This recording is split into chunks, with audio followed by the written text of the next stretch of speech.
Hello guys, let's solve another Leetcode problem, maximum subarray. This is in the list of blind 75 Leetcode questions we are solving. We are in the fifth on the list of array, maximum subarray. So this is a Leetcode problem 53 and it's a medium difficulty problem. So it's not like easy what we used to solve the first 3-4 problems in this list.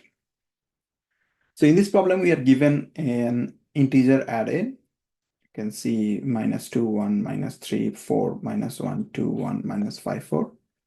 And we have to find out the maximum sum, which is actually inside the contiguous subarray. So basically, you want to find out how much larger value you can get just starting from anywhere in the list to the right side. If you want to do it in the brute force method, so there will be, you can start with any of the locations. So basically n location, your start position, any of the start location. And you can end with any of the n-1 location. So basically you have total n square of pairs, and for each of the pairs, you can calculate order n. So if you really want to do a brute force way, this will be order n cube algorithm. So let's see how we can make it a little bit better.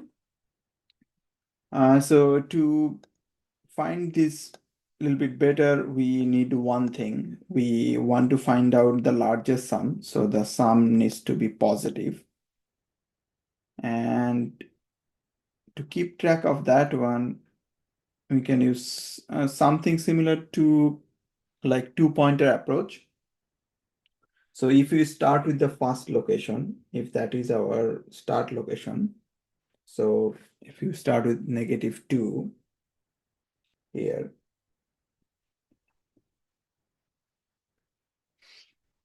which is your start location S1, we put it as S1.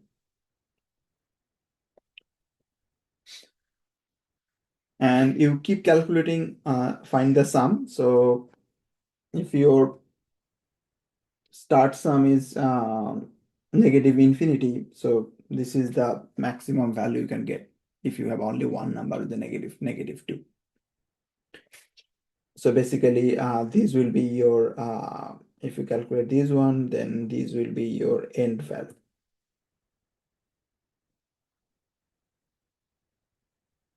But as you can see, this is a negative number. So if the sum is negative, what you can do, you can basically skip that value.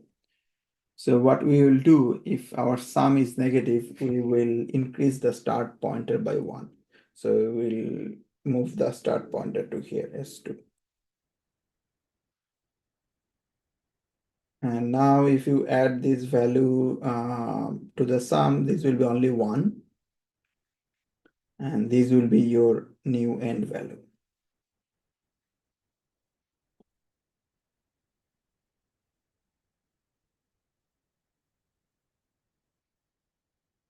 So you keep adding the next value to the list. So if you add this -2, -3, then your sum becomes these two value together, which is -2. And this -2 is not more than the previous value. So you don't need to update the E2 anymore. But as soon as your result is negative, you basically update your start pointer to here. And you start fresh. So the first value is 4, your result is 4. So basically this is more than the previous value, so this is your E3. And if you add 4 minus 1, that becomes 3. You don't update the E3 anymore because you have 4. Then you go to the next location 2. Then you get 5. So your E3 becomes here.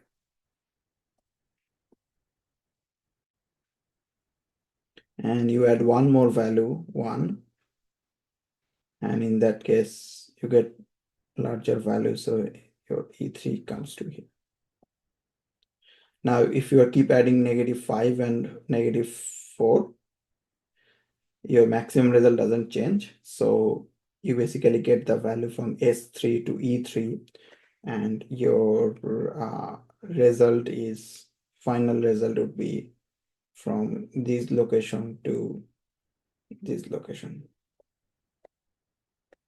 To calculate these few things, we will keep track of two variables. One is your current sum and the maximum value you are getting.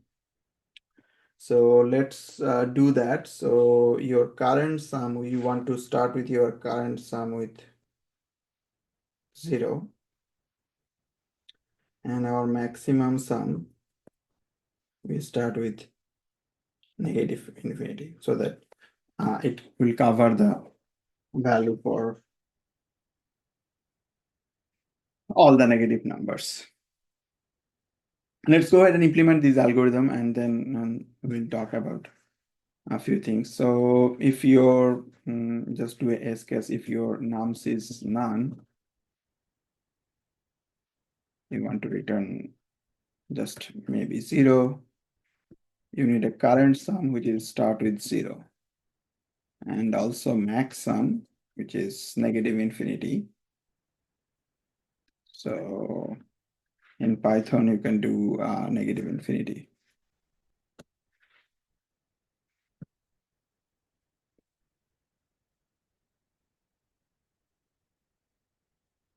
Okay, so now what you are doing, you are going through all the numbers.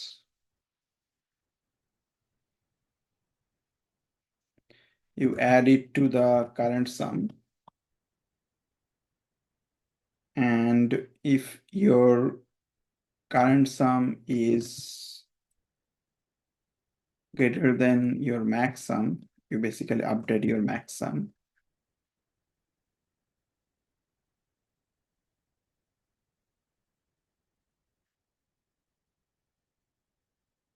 And for any time, if your current sum is less than 0, you can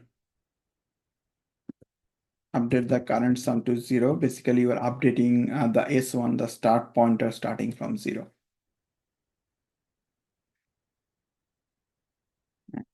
At the end of this loop, you can return the max sum.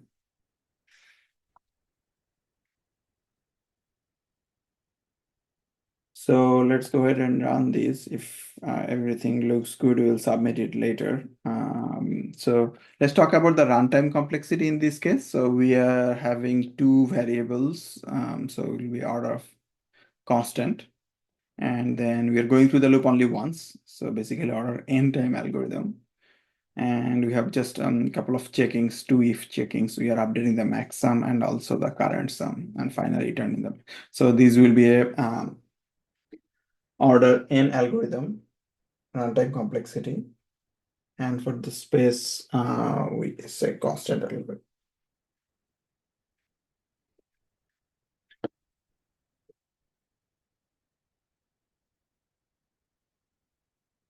Let's submit this. Okay, that looks good. So basically, for this problem, a few key things to keep in mind that actually, if we are given an n array, so that's the maximum efficient algorithm we can do from the runtime complexity order of n, and the space complexity wise is constant. If you don't need to keep track of S1 and E1, then you can use this algorithm. But if you need to also return the value of S1, like the actual array, then you might need a couple of variables like S1 and E1, S2 and E2, so that you can print the whole array too. That's all for this problem. Thanks for watching. I'll see you in the next Leetcode video.